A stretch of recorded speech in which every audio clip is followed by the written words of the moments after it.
Difference between bonding in covalent and ionic crystals. Ionic crystals are made up of positive and negative ions. The ionic bond is a result of electrostatic interaction of oppositely charged ions.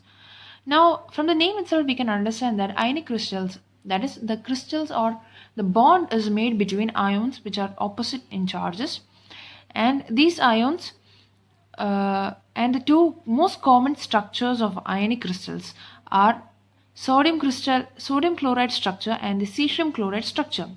Now when we talk about the sodium chloride structure, it is a face-centered cubic lattice consisting of sodium plus and Cl minus ions separated by half of the body diagonal. Now I have shown the diagram of one phase of the sodium chloride crystal structure. Here we can see that the chlorine ion and the sodium ion are separated by half body diagonal, that is half the side of the cube.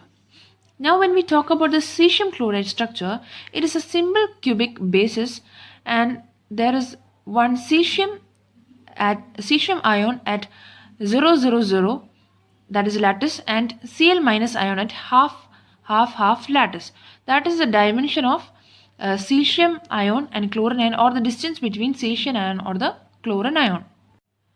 Now, the charge distribution on each ion in an ionic crystal will have approximately spherical symmetry with some distortion near the region of contact with neighboring atoms.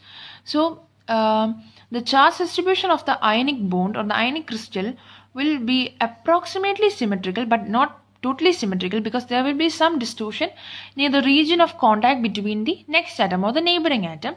But in the case of inert gases, because they have closed shell, there will be a spherical charge distribution. Now, ionic crystals are formed when electron jumps to bond with corresponding or supporting atom, and this bond between those ions bond between the electrons stabilizes the ions. Now talking about covalent crystals, it is a classical electron pair or homopolar bond of chemistry. It is a very strong bond, and the bond between two carbon atoms in diamond is a comparable bond strength. So we know how hard the substance the diamond is. Inside the diamond, or the bonding inside the diamond is covalent bonding, which is a very strong bond which in results a very strong material. Now the covalent bond is usually formed from two electrons, that is one from each atom, and they bond together. That is the atoms are shared between, the electrons are shared between two atoms. The spin of the two electrons are anti-parallel, and the covalent bond has a strong directional properties. The binding of molecular hydrogen is an example of covalent bond. The strongest binding is when two electrons are antiparallel, they form a geometric crystal. So, as we know, the strongest bond happens when the bonding electrons, that is one electron from each of the atom, is their spin is antiparallel, and these type of crystals are geometrical crystals mostly because they will have a very arranged structure and is a very strong bond. Now I have given a table which shows the difference between ionic bonding or covalent bonding, or ionic crystals or covalent crystals. So there is a continuous range of crystals between ionic and covalent bonds or limits. So there is this ionic and covalent bond crystals have a huge number of varieties. Now coming to the differences, ionic bond, atoms transfer electrons to each other. That is, from one atom, electron is taken and that electron bonds with another atom. But in the case of covalent bond, electrons from one atom and electrons from the other atom are shared together to form the necessary bond. Now, in the case of ionic bonding, they require one electron donor and one acceptor. That is, one atom takes electron, the other atom loses electron. But in the case of covalent bonding, there is neither attraction or repulsion to the electron. That is, there is a total sharing of electron. Now, atoms with different electronegativity participate in this bonding. So, in the case of ionic bonding, as I told you, the atoms are of different polarity or different opposite charges. That is, different electronegativity atoms participate in this bonding. But in the case of covalent bonding, the electronegative values are same or they are very close.